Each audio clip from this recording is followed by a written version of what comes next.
Alrighty guys, it's your lucky day. We just got a PCGS paper money submission back. This is an $18.99 silver cert, the famous Chief note. So we got this from a bunch of paper money that we received months ago. We finally got it back from PCGS yesterday.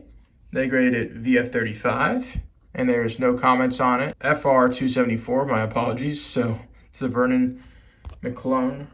And this piece of paper, I'm in love with. I don't know, should you keep it? Like, one of your first ever Chiefs that are really, really nice. Should you keep this one? I need to know the comments down below. Whatnot, March 28th at 4 p.m. Central. We're going to be auctioning off silver, gold, collector coins, everything starting at $1. We have a lot of cool things in the buy it now that are really, really cheap to enter you guys to win this buyer appreciation giveaway of this $5 silver certificate Chief note, graded VF35, that's worth about $2,000. So if you guys want to join us, make sure to join us on March 28th. We have stuff to buy right now, though, if you need to as well. We'll see you guys then. Well, let's talk about this 1902.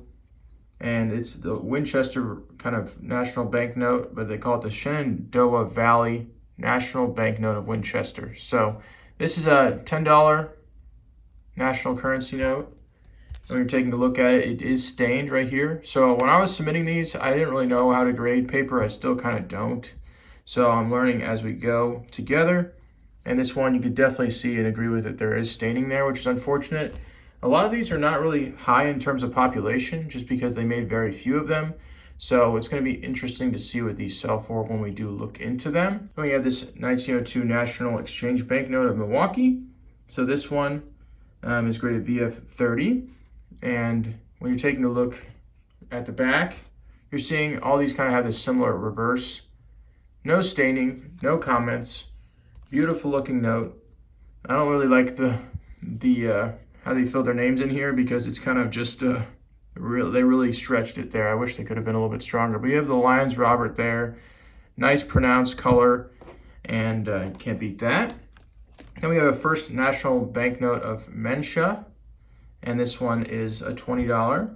There's the plain back variety on the back, and you can kind of see it. The plain back would be more of all of this is just plain. We have minor discoloration. We need to find that on the notes so we can see it together, study it with our eyes. Where's the minor discoloration?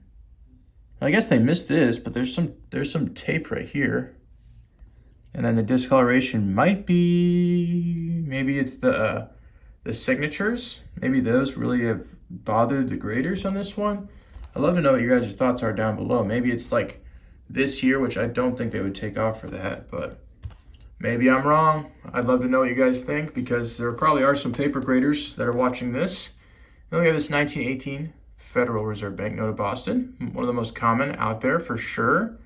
And when you're taking a look at this note, definitely some notable creases and folds right here, kind of angling it down. You can see the folds across the horizon, down the middle, and it is what it is. You can see this major fold from here all the way to there. There's a small edge tear, and it is right there. I did not see that before I submitted it, or I probably would have just sold it raw. But you know what? We get to learn together. We get to make content together, and I'm excited about that.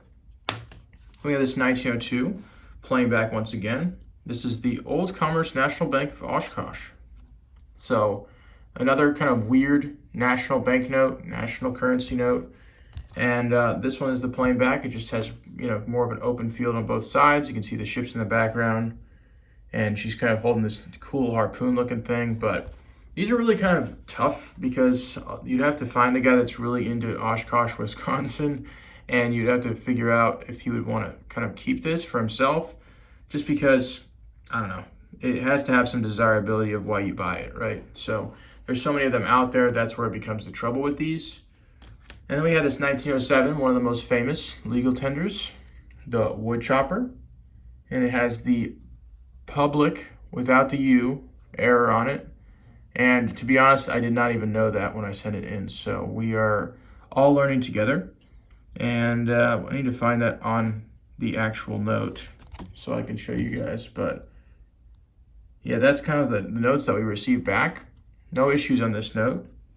And whoever knows, let me know down below where that messed up engraving is, engraving error, because that does demand some more money.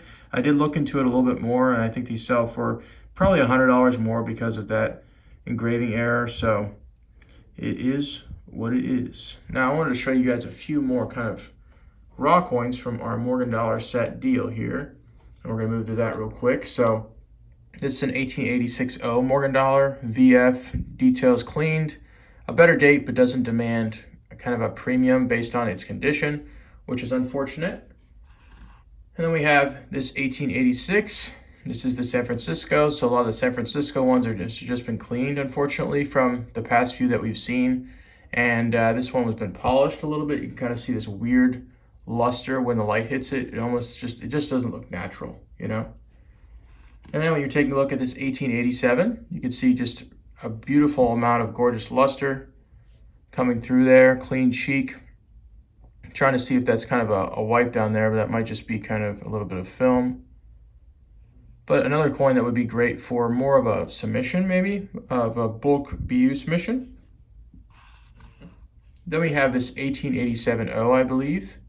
Yep, this one has been cleaned harshly also, which is unfortunate, but you know what, keep it raw, keep it moving, sell it as it is, and you'll be just fine. Then we have this 1887S.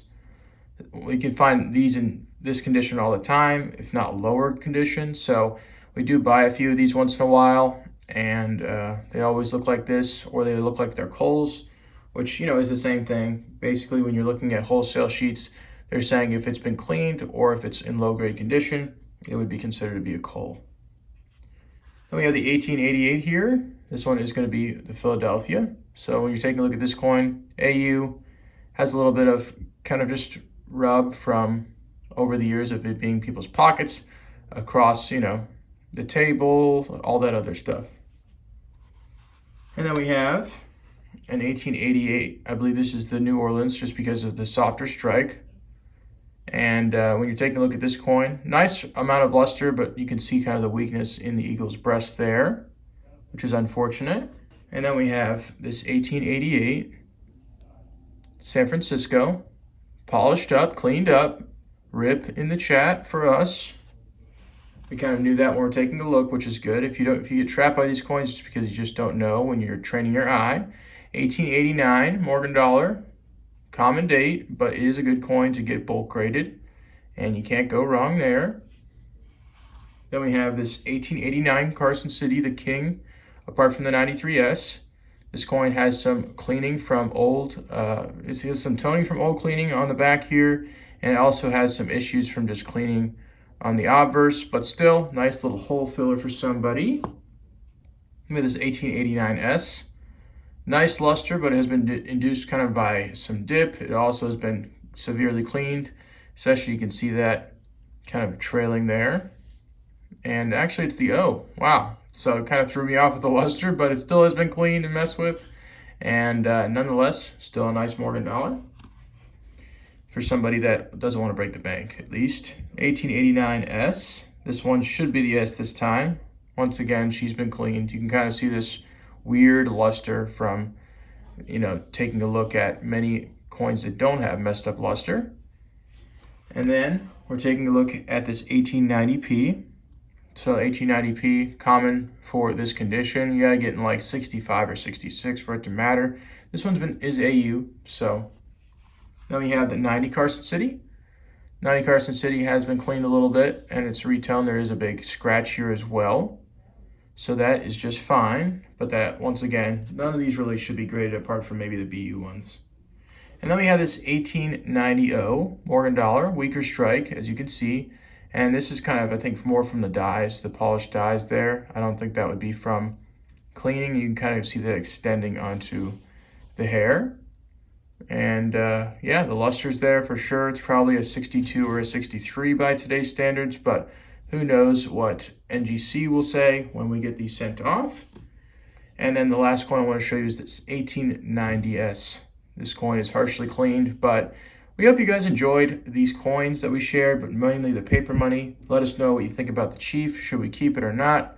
And also, we enjoy spending time with you guys, so make sure to like, comment, and subscribe, and we will see you guys next time.